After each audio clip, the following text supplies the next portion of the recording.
Welcome everybody. This is I'm Hotep Jed Mutalib Atum El, better known as George Smith.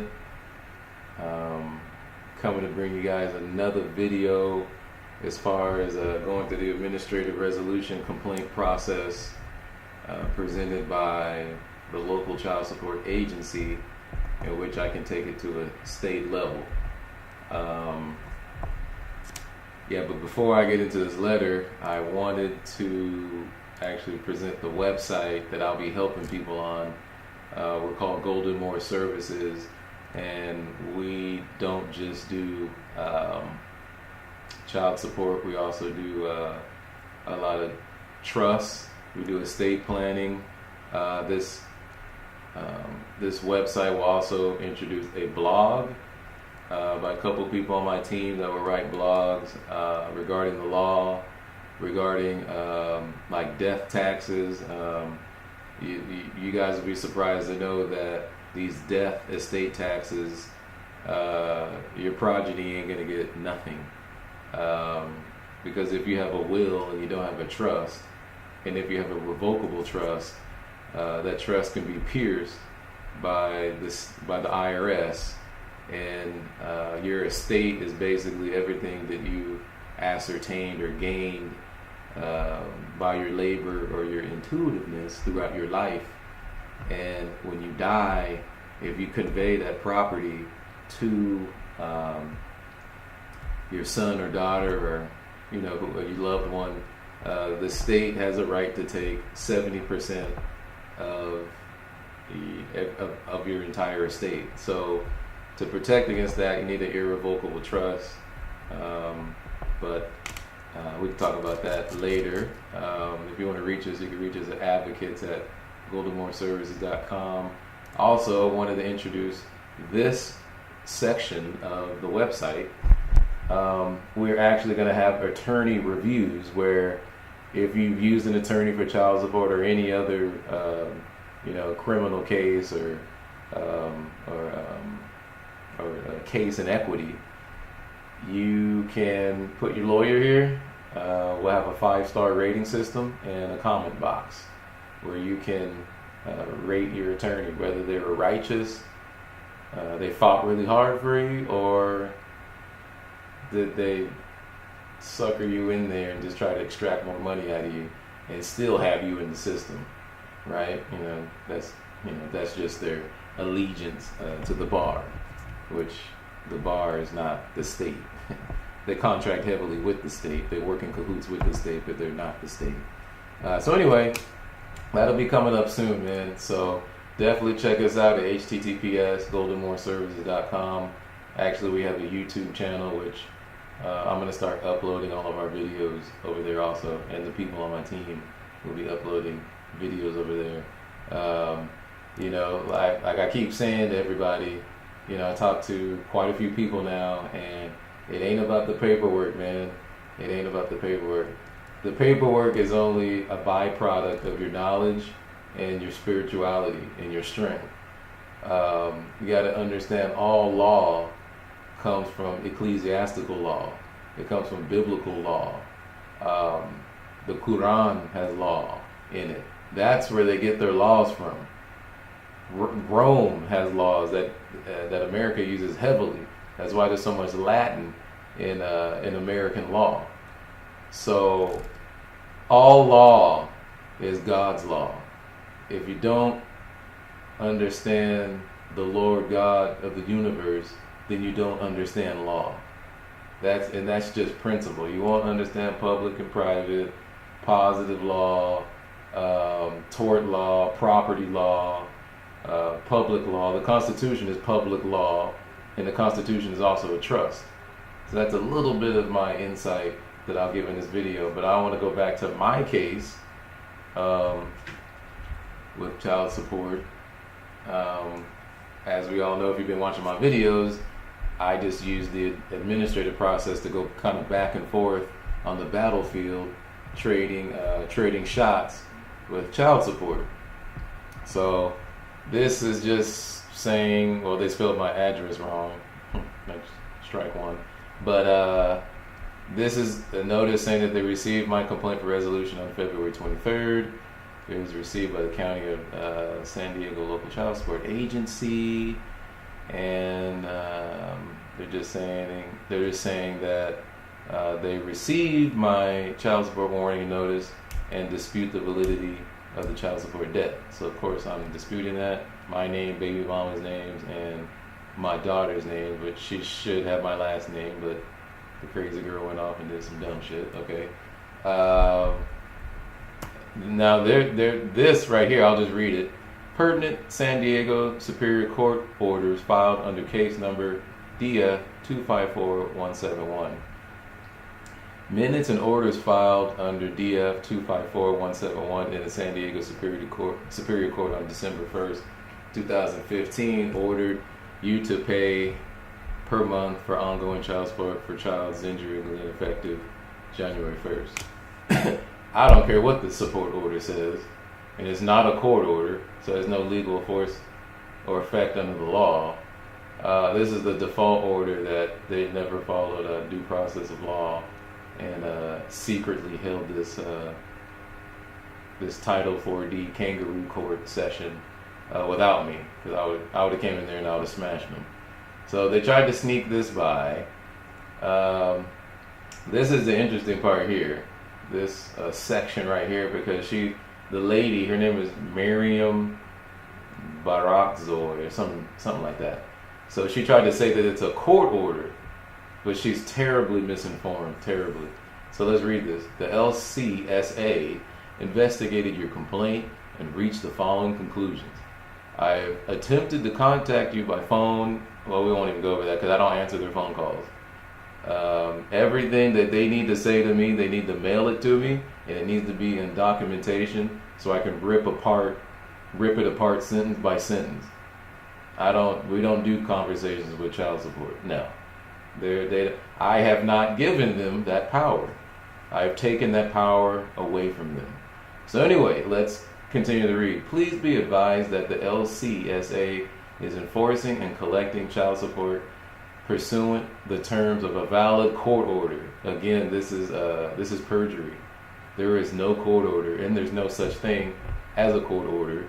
All the judge can do is enforce an agreement, which I have no agreement with child support. So this is false. State law and regulations provide that a dispute of a court order must be addressed in a court of proper jurisdiction and is therefore outside the scope of the complaint resolution process. Again, that's false. That whole hearsay, fake premise, whatever they're trying to say here, they're trying to say that now they don't want me to bring this in administrative hearing, obviously by this statement right here. But if there's no valid court order, and this dependent clause is dependent on this independent clause, which this is just an assertion that there's a valid court order. They're unable to prove or produce any documentation that says there's a valid court order. So again, they're trying to mislead or cast a spell because they don't want me to pursue my actions any further, but they better pray to Lucifer, their God, because that shit's coming. It's coming, brother. It's coming. So anyway, should you continue to dispute the validity of a court order, you have the option to address your concerns with private legal counsel or contact the San Diego Family Law Facilitator for assistance in taking your own action into San Diego Superior Court. That's so funny because those people aren't trying to help you at all. Not trying to help you at all. All right. And in addition, our department is mandated to take appropriate action in the enforcement of child support orders and utilizes various tools to maximize child support collection efforts. A component of this enforcement is automated reporting of the non-custodial parent to state agencies for interception of tax refunds, unemployment and disability benefits, suspension of drivers and professional licenses, passport denial, and negative credit reporting. An abstract of judgment has also been filed. That's a support order judgment by a commissioner, which doesn't really count. Records indicate that all mandated enforcement actions are in place. This paragraph that talks about interest accruing, more bullshit, and then this is interesting because if they're saying that my complaint is outside of the jurisdiction, then listen to this paragraph where they contradict themselves. I guys want you to analyze this. The LCA referred to the following federal or state law, regulations, or the Department of Child Support Services policy letters to make its decision for resolution to your complaint. California Family Code subsection 17400, 17800 through 17804. If you are not satisfied with our department's resolution of your complaint, you can request a state hearing before an administrative law judge within 90 days after you get this notice.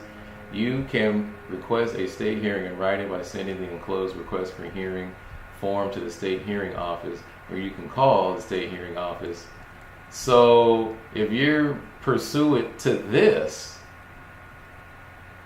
right, then I don't get how you could say that, where is that jurisdiction phrase? State and law regulations provide that a dispute of a court order, which we know there's no such thing and there's no court order in this case, must be addressed in a court of proper jurisdiction and is therefore outside the scope of this complaint resolution process. But how can it be outside the resolution process? First of all, the resolution process deals with child support issues. So how can that be outside the resolution process when that resolution process includes your agency and it regulates your agency and gives me an opportunity to cure?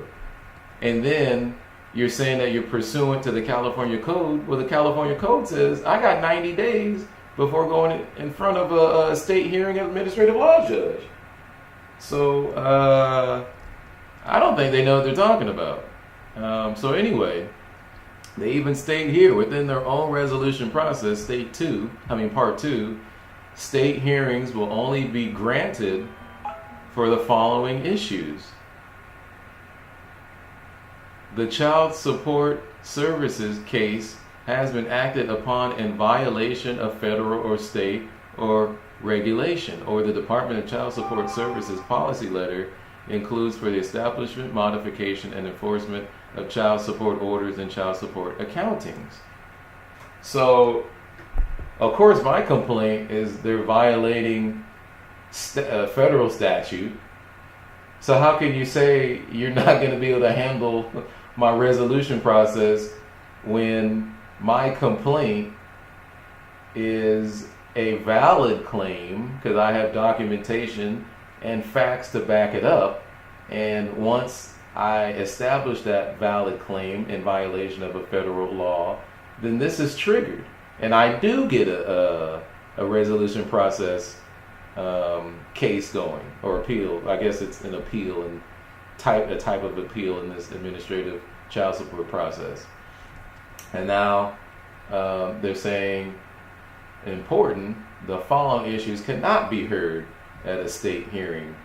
Child support issues that must be addressed by motion, order to show cause, or appeal in a court. Of course, because we're not dealing with courts, we're dealing with Title 4D, kangaroo court. A review of any court order. Again, I don't have a court order for child support or child support arrears, and that's mostly during divorce. I know Rick W. went through that. So that's you can't deal with any divorce type issues in child support. A court order or equivalent determination of paternity. Okay, that's a court order. A court order for spousal support, of course, that's divorce. Child custody determinations, that's divorce. That's a legislative court. Child visitation determinations, again, that's a legislative court. Complaint of alleged discourteous treatment by a local child support agency employee, unless such conduct resulted in a hearable action or inaction. And here's the woman who wrote it, Miriam Barak Zoe, child support officer, which she's not an officer because she was never elected to office. So And she wrote it on behalf of the agency director, and the agency director is Jeffrey Grissom, right? So let's look at my letter that I wrote back to them. All right. Let's see. All right. So dear blah blah blah, I have received your letter dated March 14th, 2017, regarding an alleged debt that I have to pay or settle. However, again, you failed to prove any facts that back up your claims. As we know, truth is sovereign in commerce, and since the Department of Child Support Services has not rebutted the fact that there is no agreement between the man, Georgia the Family Smith, and the Department of Child Support Services, thus there is no court-ordered child support, which is impossible without an agreement. This is fundamental as a baby learns to walk. Another one of the Department of Child Support alleged claims, which is basically conjecture and in violation of 28 U.S.C. 455, subsection 455, disqualification of justice, judge, or magistrate judge. Section B, he shall also disqualify himself in the following circumstances. 1, where he has a personal bias or prejudice concerning a party or personal knowledge of disputed evidentiary facts concerning the proceeding, where in private practice he served as lawyer in the matter in controversy, or a lawyer with whom he previously practiced law served during such association as a lawyer concerning the matter, or the judge or such lawyer has been a material witness concerning it. If your claims are true about this fictitious court-ordered child support, which differs from child support order given by an executive agency which has no judicial, legislative, statutory powers, then state the judge's name, rank, and oath of office for the record. If none of these facts can be proven, then you have committed perjury for the record, which in fact will be enforced under the law. If you need legal advice, I suggest you receive legal counsel from your chief legal expert, Robert L. Lafer. According to American Jurisprudence, Legal Encyclopedia, 2nd edition, section 181, a presumption is neither evidence nor a substitute for evidence. Properly used, the term presumption is a rule of law directing that if a party proves certain facts, the basic facts at a trial or hearing, the fact finder must also accept an additional fact, the presumed fact, as proven unless sufficient evidence is introduced, tending to rebut the presumed fact. In a sense, therefore, a presumption is an inference which is mandatory unless rebutted. So, inference just meaning you've concluded something from the facts stated, right? So they're basically saying if you come in with the basic facts of a litigation, then it's just assumed that additional facts are attached to the basic facts unless the opposite party rebuts it, which I'm doing. Furthermore, in the case of Commonwealth of Pennsylvania Office of Attorney General versus Packer Township Board of Supervisors, 49A, 3rd edition, page 495, the opinion read by Judge Friedman, one section reads, "It is fundamental that municipal corporations are creatures of the state and that the authority of the legislature over their powers is supreme. Municipal corporations have no inherent powers and may only do things which the legislature has expressly or by necessary implication placed within their power to do. So, the legislature has separated the Department of Child Support Service from the judicial and legislative branches of government pursuant to 42 U.S.C. subsection 6543, providing for the establishment or designation of a single and separate organizational unit which meets such staffing and organizational requirements as the Secretary may by regulation prescribe within the state to administer the plan." Administer is a big word because that means it's an administrative agency, which means an executive. In Blessings versus Freestone 520 U.S. 329, Justice O'Connor said, "This controversy concerns an interlocking set of cooperative federal-state welfare programs. Arizona participates in the Federal Aid to Families with Dependent Children program, which provides subsistence welfare benefits to needy families. Social Security Act, Title 4A, 42 U.S.C., subsections 601 through 617. To qualify for federal AFDC funds, the state must certify that it will operate a child support enforcement program that conforms with the numerous requirements set forth in Title 4D of the Social Security Act 42 U.S.C. subsections 651 through 669B, and will do so pursuant to a detailed plan that has been approved by the Secretary of Health and Human Services, subsection 602A2. See also subsection 652A3. The federal government underwrites roughly 2/3 of the cost of the state's child support efforts, subsection 655A. But the state must do more than simply collect overdue support payments. It must also establish a comprehensive system to establish paternity. So my question is, how did DCSS establish paternity without a paternity acknowledgement form signed? Isn't this a prerequisite to establishing child support? The Child Support Federal Manual states paternity establishment is a prerequisite for obtaining a child support order. At this point, I would like to ask you, where is the paternity establishment that gives DCSS subject matter jurisdiction? At this point in the process, you have no valid claims whatsoever, and everything that has been stated is a presumption or assumption which I have rebutted here and in numerous documents that I have already mailed to DCSS, or hearsay because of some developed routine in which the DCSS believes that they have some right to steal property from my estate with no evidence of fact. A belief is not a fact and has no legal precedence or force. Belief, as legally defined in Black Law's Dictionary Revised, 4th edition, as a conviction of the truth or a proposition existing subjectively in the mind and induced by argument, persuasion, or proof addressed to the judgment. Keller versus State, Volume 102, Georgia, page 506. Conviction of the mind arising not from actual perception or knowledge, but by way of inference, or from evidence received or information derived from others. A conviction of the truth of a given proposition or an alleged fact resting upon grounds insufficient to constitute positive knowledge. Boone versus Merchants and Farmers Bank, 285 Federal Reporter 183191. The California Family Code, subsection 17400, 17800 through 17804. Statute does not apply because I never gave consent or contracted to any agreement in which I am subject to the code, so that has no legal force under the law. In the Arizona Court of Appeals, Division 2, the case of State of Arizona Appellee versus Craig Robert Coddington, Appellant 662 P 2D 155, State Judge Hathaway states, where failure to disclose a material fact is calculated to induce a false belief, the distinction between concealment and affirmative misrepresentation is tenuous.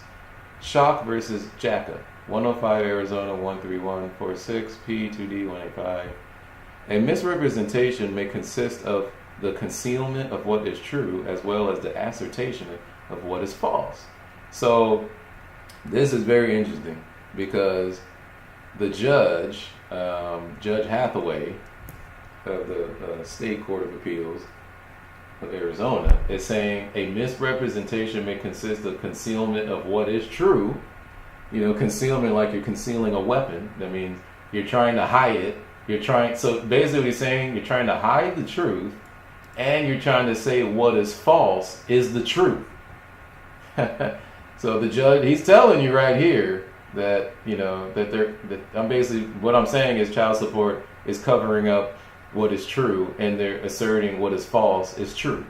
So again, the word assert in the Black Law's Dictionary, Revised 4th edition, legally denotes as to state as true, declare, maintain.